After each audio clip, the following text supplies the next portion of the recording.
Hey guys, and welcome to the Alabama Saltwater Fishing Report presented by Angelo DePaola, the Coastal Connection with eXp Realty and Sportsman's Marine. The first podcast is bringing the local inshore, offshore, and onshore fishing report, whether it's good, bad, or ugly. I am your host, Butch Theory. I'm joined this week with my trusty co-host, Angelo DePaola, the Coastal Connection. How are we doing this week, buddy? Man, doing good. You know, January 3rd is like my favorite time of the year because we're like done with the holidays. I love my friends and family, but I love getting back into the normal swing of things. And I didn't really get to talk to you and Joe that much. I mean, y'all were out like in the woods and doing stuff with the family and all. So, dude, I'm just glad to be back, ready to hear some fishing reports. Yeah, that's a great point. The holidays are so busy and stressful. It's so easy to get caught up in running here and running there. And luckily, I have been able to do some fishing and spend some good time with family and do some hunting as well. And ready for a good year, man. Was Santa Claus good to you? Santa Claus was good to me. And today's my birthday. You probably don't. Happy birthday. I did not know that. Tomorrow, when everybody hears that, text me happy birthday. That's right. Belated. And Santa Claus is good to me. And you know, this year I put in my calendar, I went ahead and put 12 days. These are days that are designated for fishing. So I'm ready to hammer out some fishing, and I'm ready to see what people are catching. I mean, it's been like the weather's been cold. Been crazy. Warm. I mean, it's been all warm all last year, and now it's cold, warm. So curious to see what the guys say. Yeah, me too. I know I've been seeing some good social media stuff, and it's a great time of year to get on the water if you know you're not caught up on chasing those stinking whitetail. Trout's on fire, redfish is on fire. Sheepshead have been unbelievable. Looking forward to talking to Tanner Deas about sheepshead and his onshore luck that he's been having recently. But yeah, man, talking about getting back to work and on January 3rd, trying to get back in the groove. And I think that's when you know you're doing something right. Since I've gone full-time, executive editor at Great Days Outdoors, I can't wait to go to work. I finally understand I'll never have to work a day in my life again. My dad, he charter boat fished for 50 years and he said that every day. And I thought he was full of crap. But I finally get it, luckily. So I definitely know what you mean there. And I think you're doing something right if you have that feeling. Man, I feel the exact same way. It's never work if you enjoy what you do. And so, it's kind of a mindset. And I think it's easy for somebody on the outside looking at it, especially, heck, I call you and you're like, hey, I'm out fishing with so-and-so today. But, you built that life around work. It's a very unique thing, man. It's something that's awesome in my opinion. It is. Yeah. People give me crap constantly on that. And I say, hey, we all make our choices, right? All right, man. Yeah, I'm excited. Let's go ahead and get into this thing. We're going to head on down to Chris Vecsey and see what he's been up to. We haven't talked to him in a while. Let's get the report from Sam's Bait and Tackle and go from there. Man, I'm digging it. We have a great show lined up for you guys this week. But first, let's hear who's making the show possible. This week's Alabama Saltwater Fishing Report is brought to you by Sportsman's Marine. Sportsman's Marine has an extensive tackle selection of anything that local anglers need for saltwater and freshwater fishing, as well as boating accessories. They have the largest selection of the slick lure in Mobile and Baldwin County. They have AFTCO, Pelagic, and Saltwater Fanatics apparel along with other local brands. Go check out their Edgewater, Wellcraft, and Vecsey lines of boats. They offer engine services with 5-star Yamaha and Mercury mechanics. Also, if you're looking for a street legal electric golf cart, go check out their Atric golf carts. Sportsman's Marine on Highway 98, and they also have a downtown location next to Mr. Jean's Beans in Fairhope, Alabama. And also brought to you by Admiral Shellfish. Admiral Shellfish is located near Fort Morgan, Alabama, in an untouched wild stretch of beach that will be immune from development. Oysters grown at their farm are consistent in size and flavor profile. Frequent handling and wave energy at their unique location creates a sustainable environment in which their oysters thrive. This combination results in the perfect half-shell presentation of the Admiral oyster. Learn more at admiralshellfishcompany.com. All right, Chris, Happy New Year, man. What's been going on over at Orange Beach, Sam's Bait and Tackle? No, just like everybody else around here, enjoying all 4 seasons in 1 week. Isn't that the truth? Yeah, it was super cold yesterday and about, 30 out of the north, and now it's about 60 over here. Yep. Oh, it's pretty today. I mean, it's still a little cool, but we needed that cold weather. I mean, bad. That kind of really kickstart things. Is like I'll be completely honest with you. I've had a hard time getting motivated to fish inshore in particular this past few weeks because it's been slow. It's been very sporadic. Fish are not in any kind of winter pattern. They're not in my usual spots. I have to kind of be creative, to put any amount of quality fish in the boat or kayak, whatever I'm taking at that point. But this week we got that cold weather in. Yeah, it was windy, but the fishing has been really good this week. So I'm thankful for it. Looks like we got another nice little cold spell coming this weekend too. So it should, I don't know, maybe we're finally going to get a little bit of winter, and maybe it'll stay for more than 3 or 4 days. No doubt, man. We've been talking about over here the last couple of times we've recorded and got a report. Same kind of deal. Just need some cold weather to get these fish. Well, and I like how we always say, get these fish where they're supposed to be, but I think they're where they are because of different, warmer temperatures. They do different things, but they don't always agree with exactly where we want them to be, do they? No, I mean, we want to try to place rules on them. We do it all the time. And I always tell people all the time, don't give rules to fish, but I do it just as well as anybody else. I mean, if you get used to, you look at your logs from past years and you try to determine where you should be on any given day. But when the weather acts like it has this winter, there is no normal to it. You've got to think outside the box, cover a lot of water, and yeah, you might come home, successful, or you might just have to tuck your tail and, go back to the drawing board and try to decide what you did wrong or where you didn't go. Yep, that's a fact, man. Well, you said you had to be creative to put some fish in the boat. Let's talk about some of your creativity. What do you mean by that? Switch up bait, switch up, locations, even places that you normally don't fish, or places that normally you absolutely pass up because you fished them 100 times before and there was never anything there, despite how fishy looking they might be.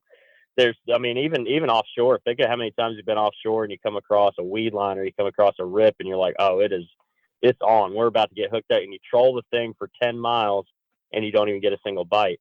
You've got to kind of go back to some places sometimes that you've thought fish would be and start working them with different baits. One thing like here lately is bigger baits have been much more effective.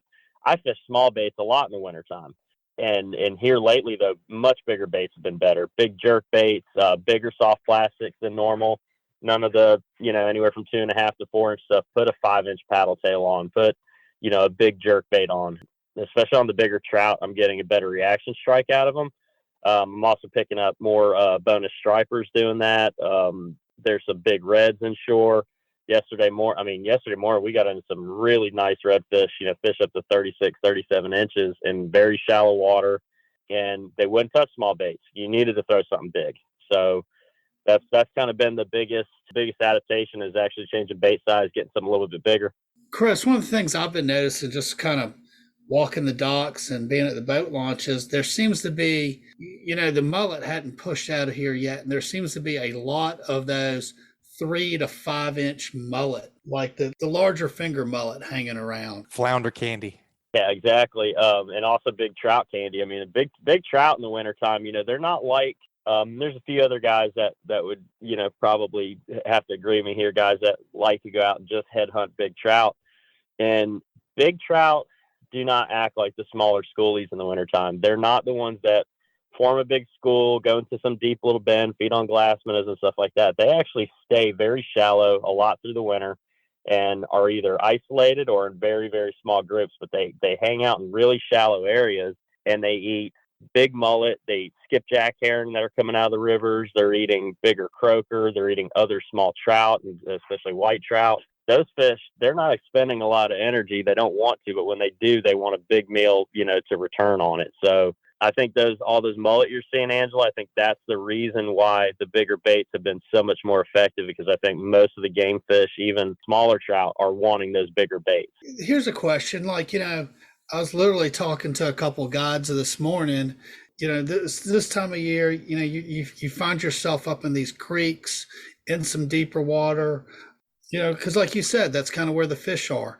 But it's been so warm, and I'm still seeing bait in relatively shallow water. What about places like Little Lagoon or like Big Lagoon over on the Florida side? Funny you bring up Big Lagoon. Big Lagoon's actually had a lot of nice redfish on the flats. I've had to skip over there. I didn't fish over there this week, but I've been over there a couple times in the past 2 to 3 weeks. And there's still a lot of quality redfish and some very big trout up on the grass in anywhere from 2 to 4 feet of water. Little Lagoon's kind of an anomaly.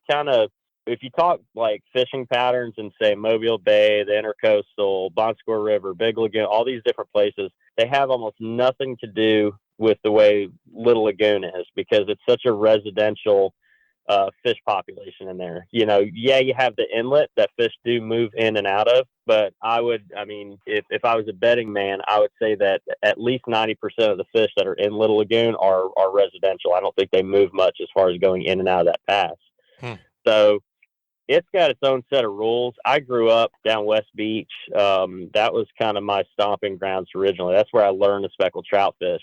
And it's so much different in Little Lagoon because your structure is different. Your structure isn't piers and, you know, and any kind of like rip wrap or anything like that. It's just bottom contours and points. So it can be very difficult to fish. So a lot of people go in there and fish a few times and then say, screw this place and never go back. But from now till about mid-May, late May is probably one of the best windows to fish Little Lagoon, especially as we get into March. But I've caught a lot of big trout in there January and February, and bigger baits are definitely the way to go in there because those big fish eat. You know, there's a lot of big croaker in Little Lagoon. There's a lot of mullet. Those fish eat a lot of bigger baits. And when I say mullet, like if I was going to go live bait, which I hate doing, but if I was going to go live bait mullet in there, I wouldn't use finger mullet. I wouldn't be using 3 and 4 inch baits. I'd be fishing 7 to 9 inch mullet, not finger mullet, but mullet. Because that's what those bigger trout are wanting to eat in the wintertime. That sounds fun. It can be fun because one of those things, you might wait a long time to get a bite, but when you do get a bite, you know it's a big fish. And there's no mistaking the way they thump that bait, and then that rod just starts to slowly load up. I mean, you know it's going to be a quality trout. So, Chris, like if you were somebody listening to this and you're like, hey, I'd like to go fish Little Lagoon. What can you go to like Google Earth? I mean, I know when I like look over like an aerial picture, you can see the points and you can see the deep spots. Oh yeah. It shouldn't be an intimidating spot because it has, I think access is always questioned, like where you can and can't fish. I mean, the Jeff Friend Trail, which is about just a little past Peninsula, like maybe 4 miles down Fort Morgan. The Jeff Friend Trail gives you just about all the access you could ever need to fish in Little Lagoon. You can walk in right off the little walk path in there, walk out on that point there just to the west of the water tower. And from there, you can wade a considerable distance east or west of the lagoon. And all those little drops, all those little points, all of that holds big trout. And if I was somebody listening in, wanting to know what to use, I mean, keep it simple in there. I would bring, some twitch baits like the mirror lure, like 17 MR, 18 MR. I would bring some kind of jerk bait. Jerk bait's kind of my go-to bait on big trout this time of year. There's a whole plethora of different jerk baits. I'd say my favorites are probably the Ozuri, the 110 3DB. That's a killer bait for me. And then the Rapala Ripstop. Those two do a lot of damage on trout in the winter. And I'd have some plastics, mostly flukes and 4-inch or so paddle tails. Cool. I bet the slick lure would work in there too. Oh, absolutely. And I have not given that slick lure enough time on the water. Call me set in my ways. There's just certain baits I like. No way. Don't say it. Yeah. But I'm very much a hard bait type person on any given day. I like fishing, jerk baits, twitch baits, top waters, things like that. I've just always gravitated towards hard baits. So that's it's hard for me to break that pattern. If it's not broke, don't fix it, I guess you could say.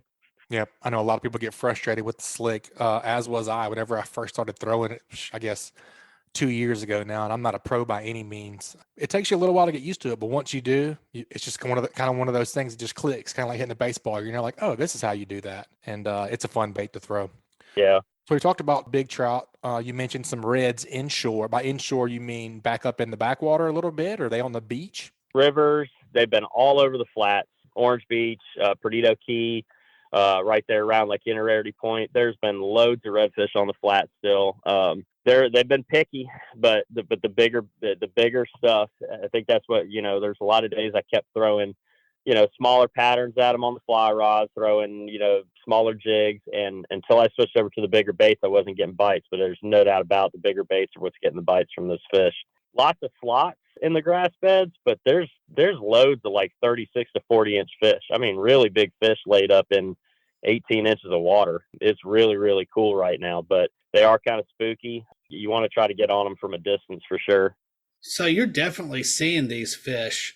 What's like, run us through the scenario. Like, are you trolling, motoring around? Are you? If I know Chris, he's in a kayak. Well, it depends. Like lately when I've been on the flats, I've been on my skiff. So I've been up on the polling platform.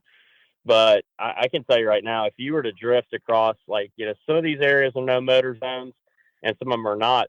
If you were to, take a skiff down there into Big Lagoon and just get up there in that 2 to 3 feet of water, get on the trolling motor and just start working, working down, working around point, even if you're just standing up on the bow of the boat, you'll be able to see a lot of those fish from a pretty good distance as long as the water is relatively clear. They stick out, a lot better than the trout do, for example. But you want to go slow and be methodical, and keep scanning the water, and don't get set, just looking in one spot. Because what happens is you're coming across and you're looking, and you're looking out too far, and then you look down, and by the time you see these redfish, there's 20 of them right on your bow. You end up spooking them.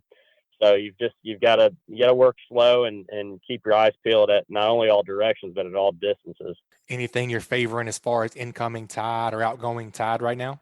100% incoming tide. That outgoing tide dumps a lot of that tannic water, and it makes it very hard to see those fish. Now, you don't have to see them. You can go and fish those flat and blind cast the entire time. Top waters are working decently, but I would say, like twitch baits, paddle tails are probably going to be your better bet, something that has a lot of action that you can also work faster. And, of course, I've said it a million times on the show before, I'm a sucker for wake baits. I think wake baits are the best thing to just search for redfish with on a grass flat.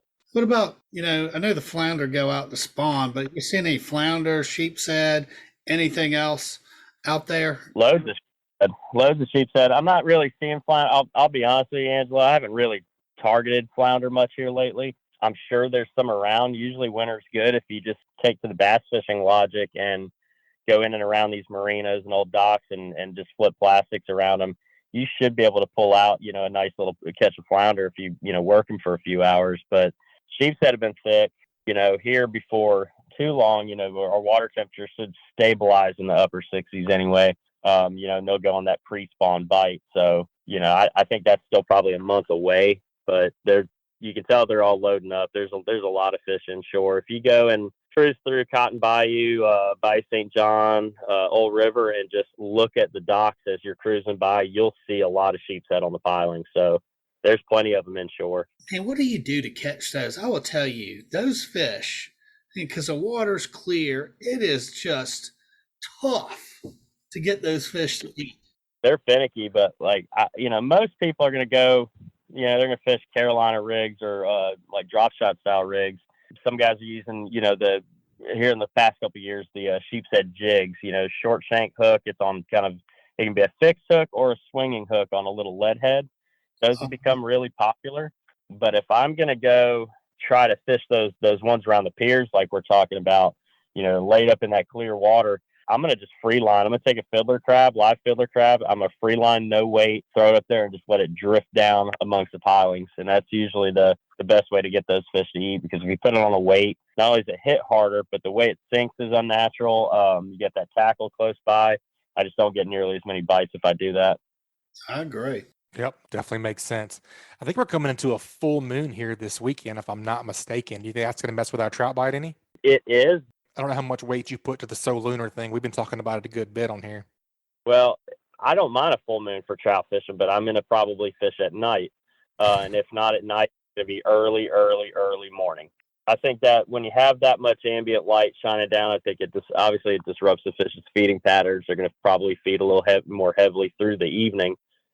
So you have to kind of relate that to, the normal hours of the day. They're not going to be as active, or at least that's how it's always seemed. If I look back in my logs over years, daytime on a full moon is definitely not my best friend on speckled trout.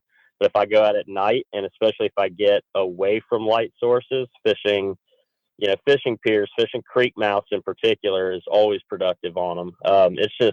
It's a discipline that I understand not a lot of people are going to do. It's hard to want to just go out in the middle of the dark and start throwing lures, at the spot you can barely see. But, you got to remember, there weren't lights before we put them there. The fish still fed. And when you have a full moon, it's giving those fish such an advantage at night to feed. And if you go out there and put in your time in, you can catch a lot of nice fish. It's usually when I catch my biggest trouts of the winter is on a full moon. Man, that's an awesome report, Chris. We always appreciate your knowledge on here. If folks want to get up with you at Sam's Bait and Tackle and pick your brain, what's the best way to get in contact with you over there? Well, we're open 5 a.m. to 9 p.m. You can always just swing on by. You can give us a call at the store at 251-981-4245. Our Facebook page is down right now, but our Instagram page is up as well. Sam's Tackle OB. But usually a quick phone call or just slide on by. It's wintertime. It's slower. We love to talk fishing. So, come in and we'll do whatever teaching we need to. Awesome. And that's 27122 Canal Road in Orange Beach, right? That's correct. Awesome, buddy. We appreciate the report, and we look forward to talking with you next time. All right, guys. Thanks for having me. All right, guys, that was another great segment. Let's take a quick break and hear from a few of this week's sponsors. That segment was brought to you by Dhoni Family Dentistry. You're going to need a good dentist, so you may as well make an appointment with fellow angler Josh Ricciardoni. He provides services for all ages and accepts most dental insurances. Do not let an achy tooth ruin a day on the water. Call today to book an appointment at 251-342-6672. And also brought to you by KillerDock. As anglers, we put a lot of time, money, and passion into fishing, but most of us do not have a fish cleaning station that we are proud of. Many of us are suffering from dock dysfunction. A rotten table with rusty metal, this is just no good. But the dock enhancement that we've all been waiting for is finally here. KillerDock uses marine-grade aluminum to make fabulous fish cleaning tables and stunning canopies that will keep us out of the sun. KillerDock combines durability, function, and design to uniquely upgrade your entire dock experience. Visit KillerDock.com to see more. All right, Angelo, let's head on down, see what Captain Bobby Abruscato is up to and where he's been. Happy New Year, Cap. What'd you say, Cap?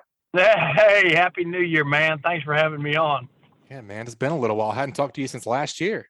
Well, I tell you what. Yeah, that's right. It's been a while. Well, I just had one of the best trips I've had I just had one of the best trips I've had this year. Oh, that's right. I only had about 3 trips this year. So That's right. Hey, I'll take it, right? Won't you? Yeah. That's exactly right. Hey, I'll tell you what else is nice is I actually be wearing cold weather gear almost all day long, man. We literally, dude, and I know you guys talked about this probably on some recent podcasts, but the day before New Year's Eve on my trips, we fished in shorts and fishing shirts all day long. It's like, and then New Year's comes and all of a sudden we got like 51 degree weather water temperature when we left this morning. Yep. This is where we should have been about a month ago, Talking about hot weather, I can say that I had a first right after Christmas before New Year's. I guess I could look at my phone, the 28th or the 29th. I shot a nice 8-point with my shirt off. It was so stinking hot. That is a true story. Oh my God. I'll be dang. So yeah, it's been weird weather. It has been, but now we're getting, and on a podcast, you can't see air quotes, but now we're getting somewhere around what's maybe normal because we're getting like a steady stream of colder weather and the water temperature is going to get down and stay down. I know in the first week when we first started having this cold weather, at the beginning of the year, I think it almost kind of like threw a little shock on because it literally dropped 10, 14 degrees in some places. And that doesn't sound like a lot, water temperature I'm talking about. It doesn't sound like a lot to us, but man, to a fish, that's a lot. I mean, that's a big change in temperature, and it really kind of sent them into this weird kind of shocky deal, I think. And anyway, so now it's getting where it's stabilizing a little bit, and I think their body kind of gets more acclimated to it, and they start acting like they should be during the wintertime fishing, which is what we're in right now, which is river channel fishing, ledge fishing, that sort of thing with slick lures. Of course, this is slick lures. You better have slicks tied on right now if you're fishing in 8 feet of water or less. Wintertime fishing. You ought to see the dash of my boat right now. Dead bodies everywhere. The slick. Oh, dude, I'm talking about dead bodies. And anyway, but it's just that time of year where they really get on these things good. They bite them year round, but this seems to really be the time of the year when they get on these shrimp are out of here and they're on these finfish, and there's not a better finfish imitation in my mind when you're fishing 8 feet of water or less than that slick lure. And again, I've said this before, but I'm not sponsored by them. I don't care whether you buy them or not. I'm not selling slick lures, but these things work, man. I wish I'm going to take a picture of my dash there, maybe send it to you. Yeah, do it. I'll post it with the show. And it won't be staged, I can promise you. Matter of fact, I had one the other day, a slick lure body that I'd caught, just guesstimating, around 40 trout on. And it looked like, hammer. You know what those things look like when you start catching a lot of fish on them. anyway, this thing looked like white hamburger meat. It was a B-cat color. And I was dying to take a picture of it and send it to Uncle Joey and say, what kind of junk are y'all sending us right here, man? I only got 40 fish on this lure and it's shredded, you know. And anyway, and sure enough, when I was just thinking about that, I caught a fish, and you know how those fish will do? They start shaking on the surface. Well, he threw the lure off, the body off, and it sank. I was like, God damn it, those things usually float. But I guess it was so shredded, it just soaked up the water and sank. But anyway, I was just dying to send that picture to Joey saying, man, what kind of junk is this y'all are selling right here? It only caught 40 trout. Yeah, that's a lot. That's pretty awesome. Today we did a lot more jig fishing than I've been doing, you know, even in some moderate depth water, just because I think it had gotten so cold. We started at 51-degree water temperature, and they weren't on the suspending stuff like the corks and the slick lures. So I had one guy throwing a slow rolling a grub, and he started getting bit, and that automatically told me that we needed to probably scrub the bottom a little bit with the lures, and that ended up was working until the tide started coming in. The water temperature came up a couple degrees, and we got them on those slicks, you know. So, you know, when you're in these river systems right now, I don't care if you're on the eastern shore, the western shore, or down in the sound or whatever, those fish are in those rivers. You got to play around a little bit about, you know, where they're at in the water column and what they're wanting before you give up on them, you know. And today was a classic example of it. I really wanted to throw slick lures all day, and they just, you know, in the early part of the trip, they just weren't on them, you know. And but we got them on those grubs early, and then switched over to them. So, you know, the point I'm making to the listeners of the podcast is, you know, if you're going to catch trout this time of year, you might still have to have, you know, a variety of things on until these water temperatures really get good and stable. And you can stay with that same pattern of a grub or whatever it is, like you like to throw, mirror lure or slick lure or whatever it is, you know. So we use 3 different types of lures today to catch them. But I think it's going to go more towards, especially in those mid depths, 7 and 8 foot depths I like to fish this time of year. It's going to go more towards the slick. But I think that's going to be when that water temperature finally levels out and gets stable. Last week with Richard and Patrick, we kind of got into the colors a pretty good bit because they were kind of seeing some different things. And, you know, what you thought was great in clear water and what you thought was great in cloudy water really hasn't been that consistent, it seems like. So just kind of walk us through your grub color choices and why, and your slick lure choices recently and why. Well, the general rule of thumb I have is like in off color or stained water, I like the brighter colors, and in the clearer water, I like the more subtle colors. I don't know if you want to call them darker. I call them more kind of a subtle color. So if you look, for example, at the slick lure colors, like the B-Cat and the Dirty Ice, which are 2 of my favorite bright colors, would be what I would use in stained water, you know, or stained or a little off color water. And then Goblin and Cool Beans. So by darker colors, you just mean a little more natural looking. Yeah, kind of more natural looking, because I think that, you know, you want, the clearer the water is, the more you want your bait to resemble, you know, resemble the prey. And you know, there's not many pearl white with chartreuse tail mullet swimming around. You know what I'm saying? Right. On the flip side of that, you know, you also have to get them to see it, and you take those bright colors and they're reflecting more light. So they're picking up on that, I think, a little bit better. And that's just, you know, my thoughts on it. You know what I'm saying? So usually what I'm doing, as a matter of fact, as we're speaking, I'm looking at the rods that I used today, and I got a little bit of everything on, because we're going from some clear water to some stained water. Now, having said all of that, there are plenty of times, and you guys know this because you both fish, whether it be offshore or inshore, or, you know, brim ponds. Sometimes the fish will fool you, and, you know, it'll go exactly opposite. I have to kind of go with the 80-20. I have to go with work 80% of the time, and that's usually what I start out with. But the reason I carry a lot of rods with different colors is a lot of times, you know, kind of jump back and forth real quick from rod to rod and get a bite or two, and the fish will tell you kind of what they want. And the other advantage of being a guide, which, you know, some people might consider it a disadvantage, but, you know, there's times when it's an advantage when I have multiple anglers on the boat, because I can go, if I'm not real sure, I'll go like, okay, and I put one guy on this and one guy on that and one guy on this, and I try and kind of spread it around a little bit until I figure something out, you know. And today was a classic example of it. I had 2 anglers with me today, and I had all 3 of us doing something different. I had one guy on a popping cork, one guy on a jig, on a grub, and me on a slick. And the guy on the grub lure started getting bit, and they told us that's what they wanted. And same way with the colors, so I'm doing, I'll have maybe 3 different, if I'm not 100% sure of it, and I never am 100% sure of it, but I'll have, kind of a variety of colors on there, and you'll start to see, the fish kind of tell you what they want. But until you know that, that's usually the way I go is stained water, bright colors, clear water, more subtle colors. That's the general rule of thumb that I have. If you Google that right now, it wouldn't come up because this is Bobby's theory, and I don't think they put that on Google yet. So. When you were telling us earlier about, having clients on the boat with you, I just thought, man, that's so nice because, you get 2 guys out there fishing by themselves or you're just fishing by yourself. Like you may miss the whole bite. Hard to get them dialed in when you're throwing out what they're eating. That's exactly right. That's where the point I was making is exactly what you just said. Is you might go right through some fish not even knowing, and we've done it. We've all fished by ourselves and going like, I wonder if I should be doing this, or I wasn't. You pick it up, make 3 casts. It doesn't feel right. Do this, and how much you can learn on 3 or 4 casts. Whereas if you got a few guys fishing with you, it really kind of you can figure some stuff out a little bit quicker. So it's not always a disadvantage to have extra people on the boat. And I even talk about it when we talk about live bait fishing during the summer, for example, like slip corking at a wreck or a reef or something.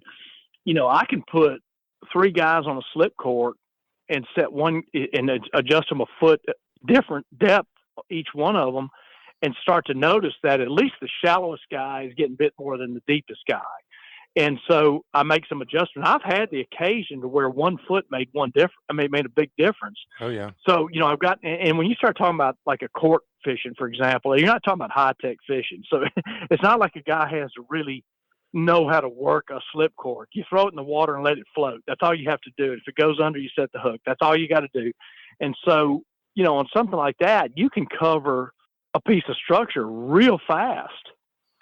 Because I got 4 guys covered, whereas if I was out there by myself, I'd go like, I wonder if I ought to come up a foot or 2, and then you make 2 drifts, and I wonder if I ought to go down a little bit, you know what I'm saying? But you got, multiple lines in the water, and you can figure it out a lot quicker. So it is an advantage a lot of times. Now, the downside to it, if the anglers are inexperienced, you don't know what you're really learning, Right. if they're, Not sure if it's good data or not. Yeah, if it's good data or not, but even then, sometimes you can, especially if you're doing something, if you always got a popping cork on the boat, for example, I had a kid last year with me that didn't even know he had a spinning reel and was trying to figure out where the button was to push to cast it. He couldn't figure out where the button was to release the bail on the spinning reel. And I said, no, it's not that kind of reel. It's a spin. I showed him how to work it. So he had to start from basically ground zero. And in 20 minutes with a popping cork, I had him catching his own fish. Yeah. So you take a rig like that, it's not real high tech. It's not a whole lot to it. You throw it out there and pop it and wait for it to go under. So you can learn a lot, even with inexperienced anglers on the boat doing those kind of things. Now, you get an inexperienced angler trying to work a top water or a slick lure, for example, That's he's tough. probably not going to help. He's not going to help you a whole lot, until you get it figured out. Once I get it figured out, I'll jump down there with him and say, okay, here, let me see. Start reeling and do this and this, and boom, he starts getting bit, but it takes me a little while to figure it out, so, but again, there are certain rigs that can, you can get the anglers with you to help you figure it out. And that is an advantage to have them on the boat with you. Yeah, no doubt. The deeper and deeper that I get into this inshore disease, I realize that I have bait HDHD real bad. I got to throw something new about every 3 to 4 times. It's really a problem for me. Like I've self-diagnosed myself with bait HDHD for sure. Yeah, I hear you. Let me ask you this. You were talking about working moderate depths, 8 foot and up, and deep water depths. And I'm just curious because we were talking to Chris Vecsey before, and I kind of noticed it too. There seems to be a lot Wait, hold on for a second. Chris Vecsey and ADHD in the same, this is the same conversation. You should have known that. Yeah, I'm sorry, I didn't mean to interrupt you. But when you said that, that ought to be his last. That ought to be his last name. But that's why he's such a dang good angler, Facts. But anyway, I'm sorry, I didn't mean to interrupt you, Angelo. So you're talking about mid depths, 8 foot? Yeah. Like, what are you calling deep water this time of year? You know, like you're scrubbing the bottom. What are you like 10, 12 foot, or are you still an 8 foot? That's a real good question. It just depends on the river system or the river that you're in, because as you well know, you take some, systems like the Mobile River, for example, or the Theodore Industrial Canal, the deep water there, you could be talking about 20, 25 feet deep. Today we fish Dog River, and deep water there is 8 feet. So it's all relative to the system that you're in. And when the water gets as cold as it is right now, you're going to focus on roughly the deepest area of the system that you're in. So it might be, again, finding deep water today was 8, 9 feet. So it's just relative to your location. Yeah, it's relative to where you're at. You get up there where, Foul, for example, especially up there where Butch is, you're talking about 12, 14 feet of water, and there are places that are even deeper than that. So it's just it's relative to where you're at. And they're going to seek that out just for, I think particularly for a survival standpoint, because that column doesn't when you get dramatic air temperature changes, it doesn't change that column temperature so fast. In other words, it takes a lot longer to change a water temperature in a deep column than it does a shallow column. That'll happen, especially when the water blows out. Man, that water get real cold real fast. Same way as during the summer, you walk through a mud puddle, it'll boil your feet. You know what I'm saying? So because it heats up so fast. And I think that's what happens. And they instinctively know that. They know where to get to, the currents. And then the other thing, too, when you start, we haven't had much of it, but you start talking about fresh water, that's a whole nother ball game. You start getting freshwater runoff. The fresh water will be, it's less dense than the salt. And so you'll have this pocket of salt water down deep. And they just instinctively know, and they have to get to that to survive, So that's what they're doing, is they're seeking out those depths like that to, I think, just basically to survive until the water temperature stabilizes, Yep. I was just going to say the water clarity's been still pretty dang consistently super clear in here in Foul. What does it look like in Dog today? It's the same way. It's amazing. I was telling some guys, and before we got the upstate runoff in the Delta, this is some of the clearest water I've ever seen this late into the winter, and it's extremely clear. Yeah, clear and salty. Salinity, clarity and salinity from that standpoint is not an issue at all. I mean, there's plenty of clear water around. And you can get in certain areas to where maybe you're getting like some creek runoff, or there's a little stain to the water, and then there's some areas that are kind of blocked off where it's still clear. But it's amazing how clear it is, for this time of year in all of these systems that we have, around the bay and the sound right now.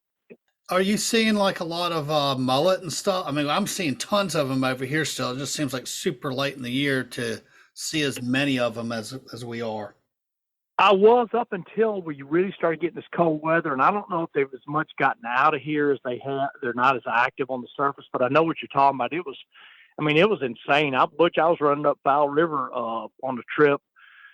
Had to pick up on the river itself, and I'm telling you, dude, I had to slow down. I was running in the dark, and I was scared one of them was going to jump in the boat or hit me. There were so many of them in the river. Dude, I had never seen anything like that, And I was talking to a commercial netter at the ramp. I think it may have been that day, and I asked him. I said, "Man, have you ever seen as many mullet in these rivers?" And he told me, he said, "Dude, we've been waiting on these things to come out of these rivers now for a month.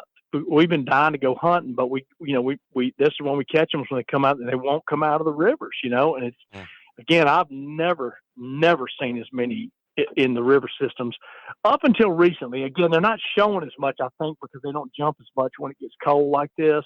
But up until right through the end of last year, I had never seen anything like it. I got a curveball for you. I know you love those. Oh yeah. So this time of year, we're kind of getting what we were just talking to Chris about, what we quote need the fish to do, or where we think they need to be. So they're finally starting to, pick up on they're starting to listen to us finally. They're starting to read the book. They're starting to read the book. Yeah, that's right. They got the memo. If you this time of year, if you had a client or just yourself said, I want to catch, of course, that's a big ask, but I want to catch a 30-inch trout. What are you going to do right now? Man, I'll tell you, that's, when you start talking about trophy-sized trout like that, and it's not, this is a good time of the year. I've caught some really big trout during the winter because, like we were just talking about a minute ago, when you start talking about depths and holes like this, those fish, when you get that size trout, they're pretty well resident trout. Those fish have gotten where they're going to spend the majority of their rest of their life. And so, my first thought, if somebody said that to me, is I would go like, well, so we're going to go up in either in the Mobile River or the Theodore Industrial Canal, at least So on you my go, side. you go or deep. I would definitely go this time of year. I would go to a place like that, and I would take, some kind of bigger artificial bait or something like that, or possibly I could get my hands on some medium-sized mullet or something and try that. But I would go to a place like that, because I know those fish are going to be in those places because they're just not moving. Now, what is this, January, February, March?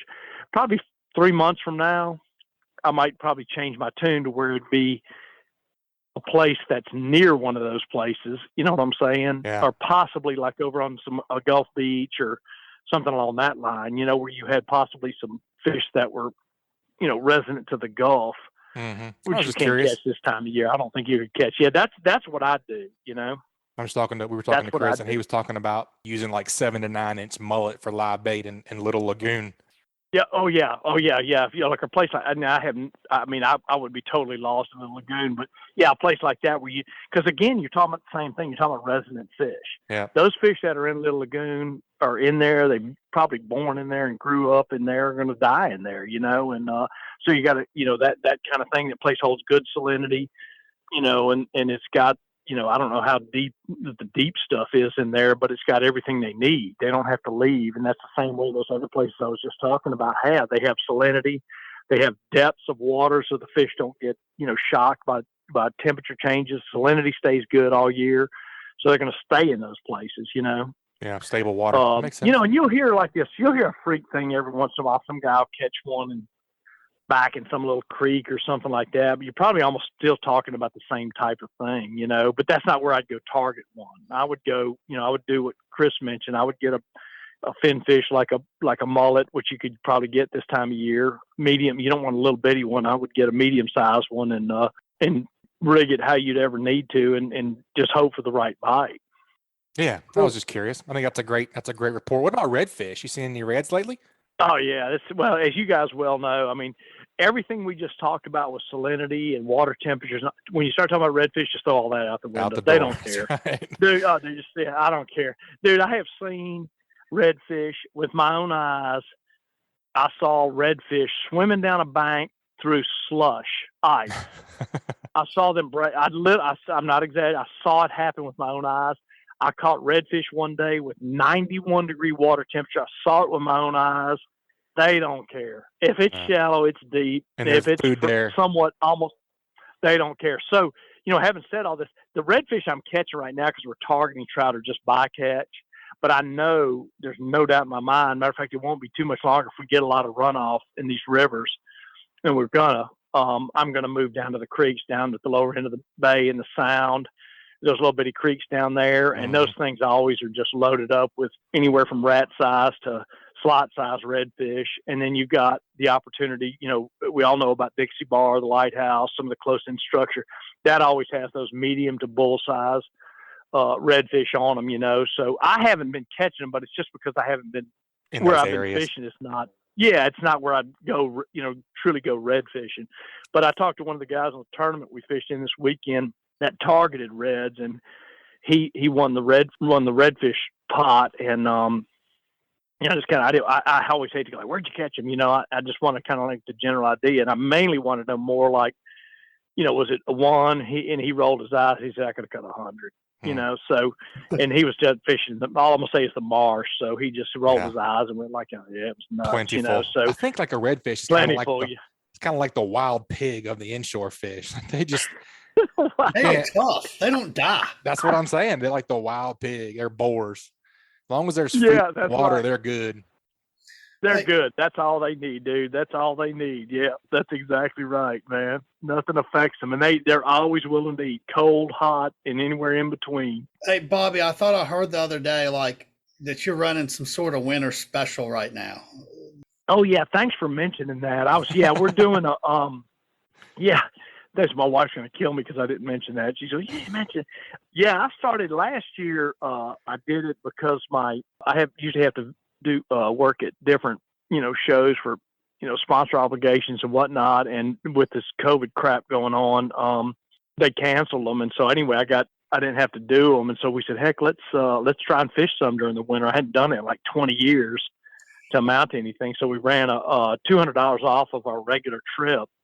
And, man, it just was real well received. And so and the same thing happened this year. So we're doing it again. It's $400 for a winter trout trip, which is $200 off our normal trip. Through when? When does that stop? I'm sorry, January 1st through March 15th. Nice.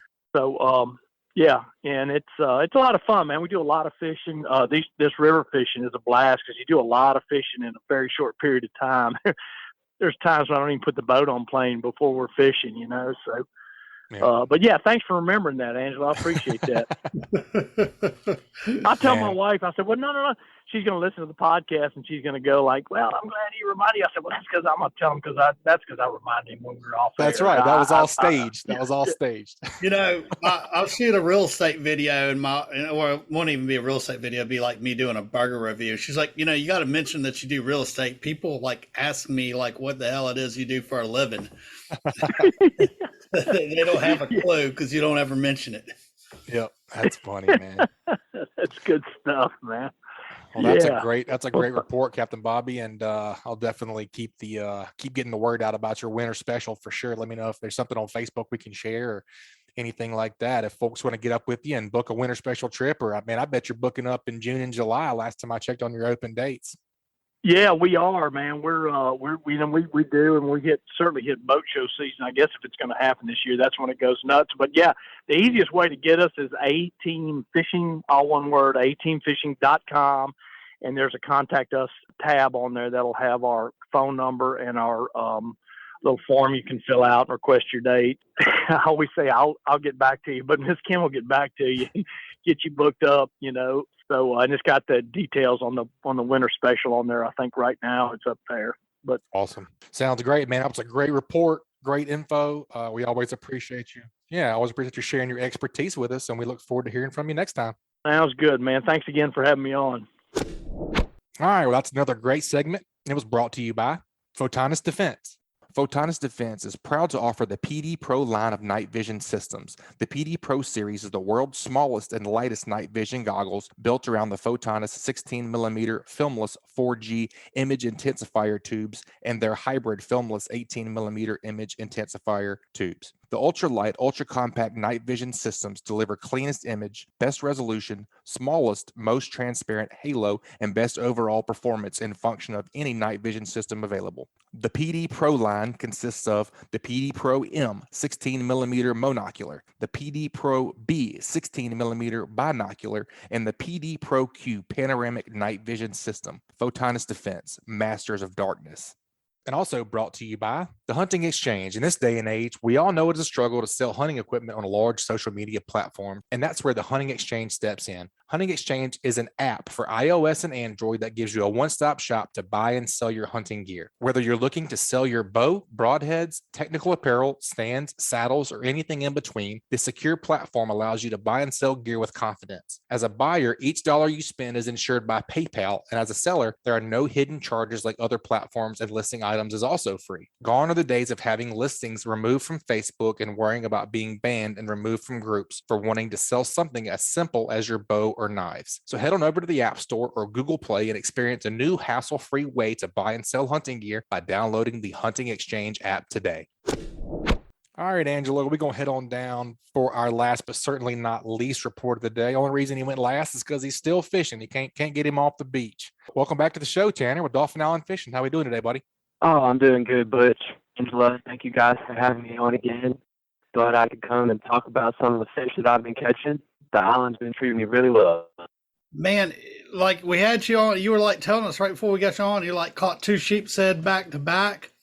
That's right, man. I just caught 2 back to back. My biggest and smallest of the day. The biggest was 18.5 inches to the fork, and then the smallest was right under legal size at 11 inches, and I let that one go, of course. That's awesome, man. I know you've been fishing a ton. I can't wait to hear about your sheep herding stories. I know you've been fishing some land-based stuff and some different stuff since the first of the year. Weather's been all over the place. Just kind of walk us through what you've been doing, and we'll interject questions wherever we see fit. Yeah, man, absolutely. I mean, you're totally correct. You hit the nail on the head. The weather has been absolutely nuts. If it's not 70 degrees outside, we're leaping down to 30 something. I'm sure the fish are really confused and going crazy and don't know if it's summertime or wintertime or what they're supposed to be doing. But when I find gaps in the wind and it's worth dealing with, or when I feel it goes high, I try to get out there and make a trip down to the island. And really, it's been pretty successful, even on some bad days. I came on January 2nd and 3rd. I don't know if you guys remember, but that was when the weather really took a turn, and we had one of those systems come in and kicked up to 30 or 35 knots down here last weekend. Oh, yeah. And it was nuts. And so me and Nicole, actually, my girlfriend, she wanted to go and try to get on some of those sheep's heads. So we went land-based, and we came down, and we fished before the front on the 2nd there. And she got on some good ones. They had a real bite. It took a minute to figure it out. And eventually, we ended up with 7 or 8 sheep's head in the cooler, and she had a blast. So that was a real good time. We found those sheep's head that day pretty much all on dock systems and pilings. We were kind of just bouncing around on some empty lots here and there. Spent some time over here at a buddy's house that I know, just off of his pier, and it was really successful. So she had a really good time doing that, and pretty much all the way throughout the day they were chewing real good, and then that pressure system came up, and it just became unfishable and freezing. What were you guys using for bait on those pilings and dock systems up in that inshore stuff?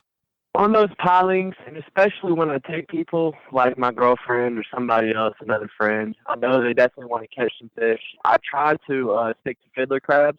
I have been using barnacles as well recently, and so have a few of my friends, something that they put me on to, and it's a very free and easy way to catch these sheep's head. Scrape them right off the piling where you're fishing and put one on the hook. Make sure there's a little meat showing, and they'll chew it right up. Huh. Yep, little chum line of your own there. Scrape a little off the piling. I like that. So are you like using the whole barnacle with some meat hanging out? Or are you like smushing it with like a rock or something to... You mush it just a little bit, Angelo, just enough to where you see some of that yellow or white meat come out, but you don't want to crush it too much or it won't stay on the hook. So you've got to leave it fairly whole and just kind of open it a little bit and get that hook where it's in the meat. You don't need a weight or anything because the barnacle has weight. So you just lob it over there to the structure just like you would a crab. And the bite is a little more finicky. It's a little more subtle. It's kind of harder to get a good hook on them. But once you figure it out, the bait works really well. Huh, I like Man, I got a pro tip for you on that, Tanner. If you scrape that barnacle off and get a little bit of that meat out and then hold it in your mouth and get it real warm, that's when you really get to catch the big ones. Hold it in your mouth. I don't know if I can do it. That may be salty like an oyster. I mean, oh man, those things are gooey and stinky. So they don't taste like an oyster. No, it doesn't sound like it. But they don't. I bet they taste kind of iodine. This smells like cow manure. Oh, that's why sheephead like them, right? Gotta be. Well, what I else, don't know man? what it is about the scrape head, man, but it's got to be the scent that it releases into the water or something. Because if you're fishing for those sheep's head and you go to scrape, sometimes it can be 10 or 30 seconds within you doing it. You'll get a bite. It is nuts. Yep, definitely agree. That's a great tactic. What else, man? What else you guys get into after that? Well, moving on from that, I took a couple of breaks at home and let the north winds kind of lay down, and then I did a string of days in the canoe, and that was real successful. I took a friend out and some stuff like that. I spent some time with Captain Collier and the fishing public on their boat. We did some sheep's head fishing. We actually had a real hard time locating the fish on the boat. We must have bounced around to 4 or 5, maybe 6 different locations before we finally found them. And that was a real successful day, too. We ended up on the jetties. The sheep's head were just all over the rocks. Couldn't keep a freaking bait on the hook out there. It was really cool. And that was a good time. If anybody wanted to see that, they could go see those videos at Captain Collier or the Fishing Public on YouTube. And after that, I hopped back on the land the very next day. I came down to the island and did some maintenance stuff on the canoe and just kind of messed around and ended up passing a dock system that I thought really looked good on my way out. And I had a handful of crabs, so I couldn't pass it up. I made the stop, and I caught 3 or 4 sheep's head in about 20 minutes. So that was really cool and awesome for me in my day when I really didn't plan on fishing. So that was freaking awesome. Just smelled them. He smelled them. He smelled them. Old sheepdog. I tell you this. Yeah, all I got to do is drive by and go. Stick your head out the window and smell them. Like if there's a fish anywhere around, like, I mean, the fishing conditions are a little tough right now. And like, you're out there enough, you're trying things, you're putting baits in front of fish. It's like, you're just finding them. Like, it's very impressive. It's been so tough, but it does take a lot of work, Angelo. It's a lot of bouncing around. It's a lot of moving around. You know, I heard this on the podcast recently, in my last week or the week before. But you got to be willing to move around. You're just not going to find these fish if you're sitting in one place. It's just not going to happen. I feel like that's any time of year. You know, whether it's now and you've got extremely low tides and extremely high tides, and you've got a small window throughout the day where the fish are chewing good or whatever. No matter what, you have to be willing and open to move and trying to find them, because they're just not always where you think they're going to be at. Yep. I definitely agree with that, man, especially this time of year, especially with all the conditions changing so rapidly. Anything on the West Beach? I have. I've had a lot of stuff on the West Beach, and I was just to say, kind of with this temperature fluctuation, I was fishing on the west side, and I really got into some drum species, both black drum and red.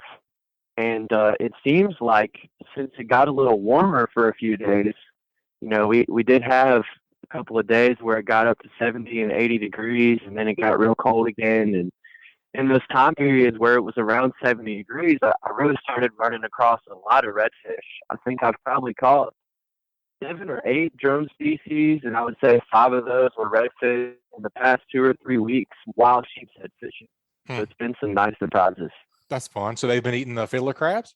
They have. They've been eating fiddler crabs, and if I'm not using fiddler, I'm just using marsh crabs or barnacles. And the redfish actually have been eating as soon as I chum and scrape on the pilings, just like a sheepshead would. It's pretty good. Yeah, that's cool. We were just talking to Bobby, and I kind of related the redfish species or the drum species in general as the wild pig of the fish world. They just seem to smell everything out, and if there's food and water, they'll be there. Dude, it seems like they're just so tenacious. I don't know if you or Angelo have ever noticed this. You know, y'all have a lot more fishing experience than me, but I mean, I'm even catching flounder on a fiddler crab. Maybe a crab is just a more universal bait than I imagined it to be. Yeah, I cannot argue with that. I think everything pretty much eats a crab. Wouldn't you say, Angelo? I would, but I hadn't caught a lot of flounder, but I've definitely not caught one on a crab, and I've never even heard one caught on a crab. And I've gigged a ton of flounder, and I've never seen a crab inside of a flounder. In a belly, right? Yeah, it's interesting, but I think they're opportunistic feeders. Yeah. I don't think a flounder is going to miss a meal. I agree. Just like a redfish, it may not matter what you put down there. If you put it in front of their face the right way, they'll probably eat it. Yep, I agree. Have you been out on the front beach any? South side, you mean? Yes, sir. I have fished on the south side, Angelo. It hasn't proven to be the big fish that I wanted it to be. Both times that I went, I think I've been 2 or 3 times since Christmas to the south side of the beach. And I was really trying to look for some of those big black drum or some big redfish that are cruising the beach. But the only thing that picked up my surf rigs were just whiting. And after a couple hours of that, I get tired of it. So I got to move on and find something that pulls hard. Man, you mentioned fishing out of the canoe. Anything that we need to touch on there? I know you caught some big species. I did, man. The canoe has been really treating me right. I don't know if anybody has kayak or canoe access and maybe they don't use it or just don't think it's worth using, but it's really treated me well. I get to access a lot more than I used to, being strict and based, and we've caught some really big fish in the canoe recently. 45-pound black drum was caught in the canoe, and it tugged us around for, I would say, at least 20 minutes. My buddy Barry hooked it on a size 3,000 reel and 15-pound mono. Wow. Dropping crabs for sheep's head, and it was, I don't know, 3 or 4 feet of water. We never saw a big boil, never knew that there was a big fish around us or anything. And next thing we know, he's talking about, I'm on.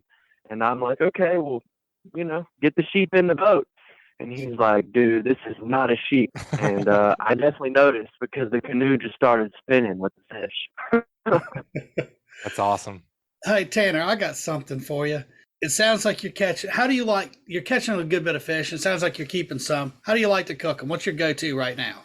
My go-to for the sheep's head right now, if I'm not going to fry it, it's definitely seafood pasta. I like to take the sheep's head, cut it into kind of small pieces or a nugget-sized piece, make your noodles, eat good. I use a cream-based sauce for the sheep's head pasta, so it's just a half a stick of butter, a pint or a quart of heavy whipping cream, garlic, onion. I use a whole garlic clove and at least half a white onion, and I get all that going real well. If I'm feeling it, I'll throw a whole lemon or a lemon in there, Cajun seasoning to give that some spice. I'll throw the fish in a skillet, just cook them on butter with salt and pepper about halfway. And then I'll add those to the cream sauce. I'll let it cook all the way through. If I'm feeling froggy, I'll add some shrimps or other types of seafood, maybe crab meat or something like that. Mix it all together, get that sauce nice and mixed in with the meat, and then pour it over the pasta. It is literally my favorite way to eat the sheep's head right now. And if you want to add greens to it, you can do broccoli and celery and make it a little healthier for those wives and ladies at home that you want to please. I mean, you're out walking the bank, so you're probably losing all that, That's right. losing those calories. But I'm like sitting Yeah, here, that's my mouth is salivating. That sounds the Polynesian dish right there. That's right.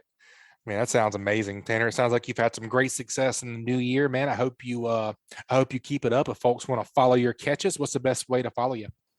Man, if you guys want to follow me and see what I'm doing out here on Dawson Island, I would love it if other people follow me and replicated it themselves. I'm at Dawson Island Fishing, all one word, on Instagram. You can find me on Facebook at Tanner Deas, Deas. And if you want to see any cool YouTube stuff, you can go check out Salty Swig, Captain Collier, and Fishing Public. You local guys that I do a lot of fishing with, and I'm in several of their videos, and we do some cool stuff on the island every now and again. Awesome, man. We appreciate you sharing your expertise with our listeners, and we look forward to hearing from you next time. Thank you guys for having me on. Hopefully, I'll talk about some of those speckled trout next time I'm here. Been eluding me on the island still, but I know they're around somewhere. That's right. You got to keep after them. Well, thank you guys for having me on, Butch. Well, I hope y'all be blessed, and we'll do it again soon. All right, thank you, Tanner. Be safe out there. All right, guys, that wraps up another great segment. Y'all take a minute to check out a few more of this week's great sponsors. That segment was brought to you by Foster Contracting. Do you need a new roof? Do you have wind or hail damage?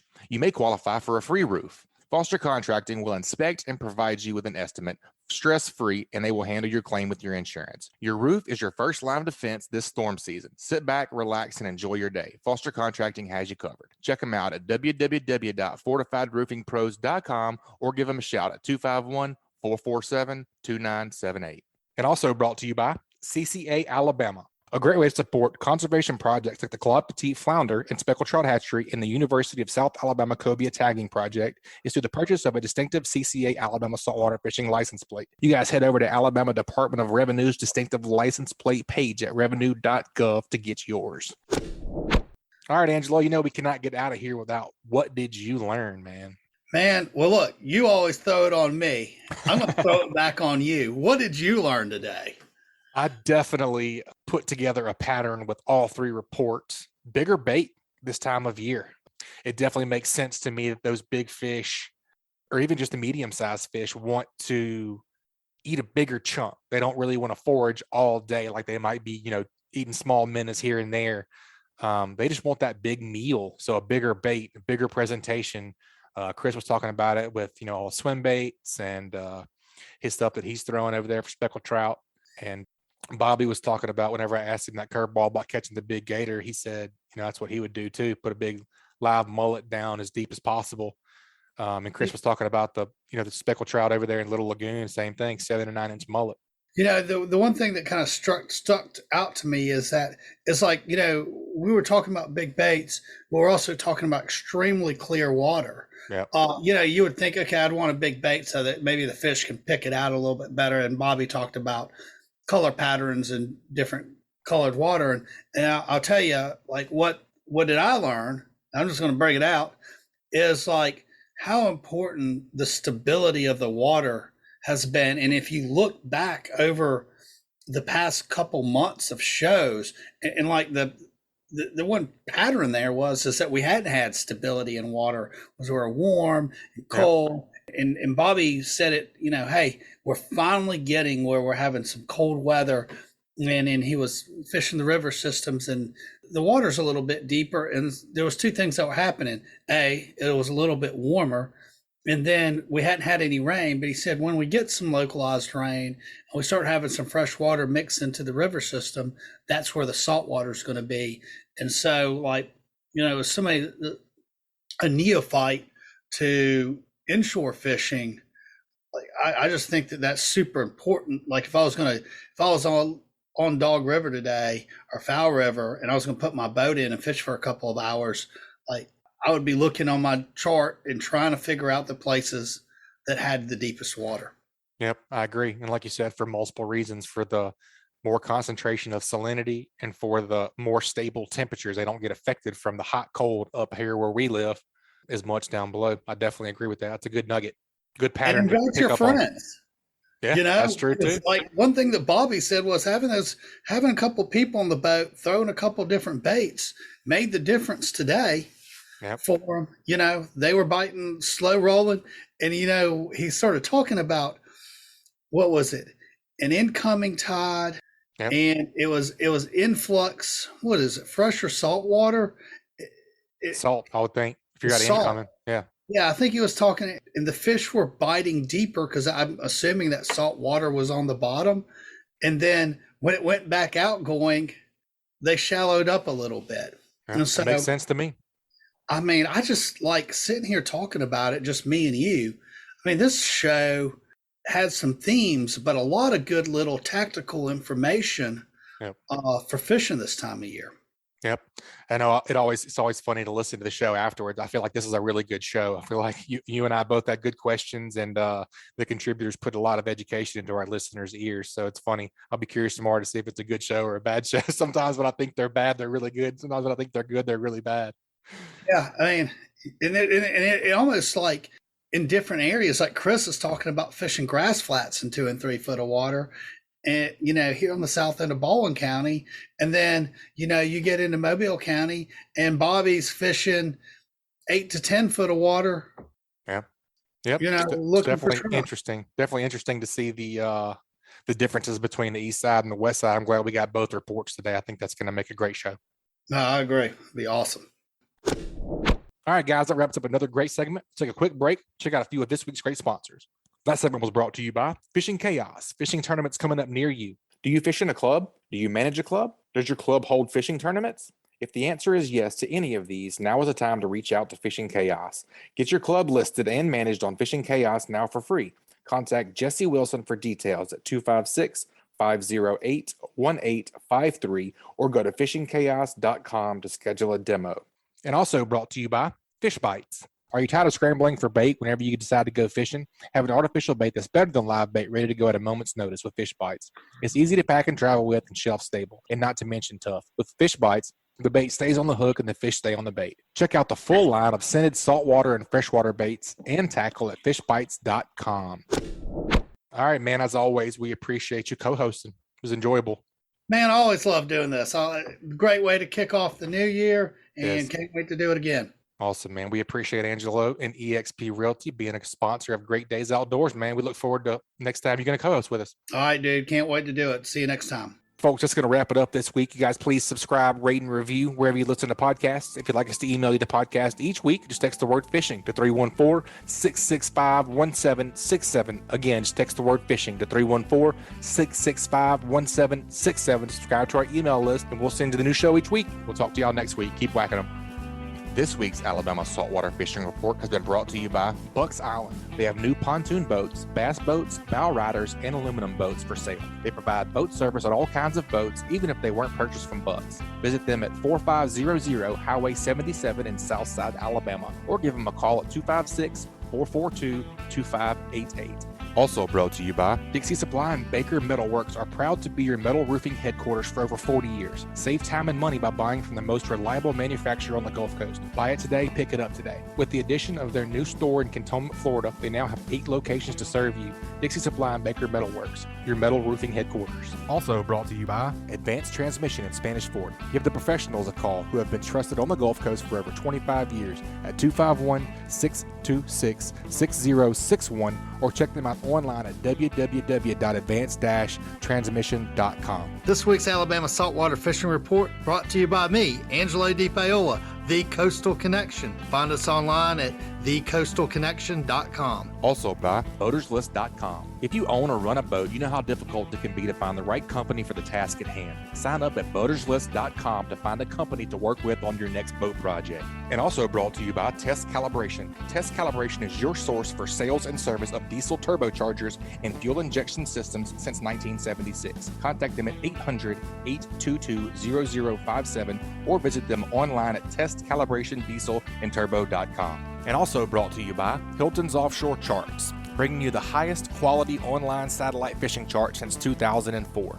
Your source for sea temps, altimetry, currents, and watercolor at hiltonsoffshore.com. And also brought to you by Bahio Sunglasses. See more, catch more. Experience the clearest lenses on the planet with Bahio Sunglasses. Try on a pair at your local retailer or check out BahioSunglasses.com to see for yourself. And also brought to you by MB Ranch King hunting blinds and feeders are built to last right here in the USA. They offer high quality, easy to use corn and protein feeders that can be filled with both feet on the ground. Call Kevin today for more info or a quote at 205-807-2937. MB Ranch King, built in the pursuit of perfection.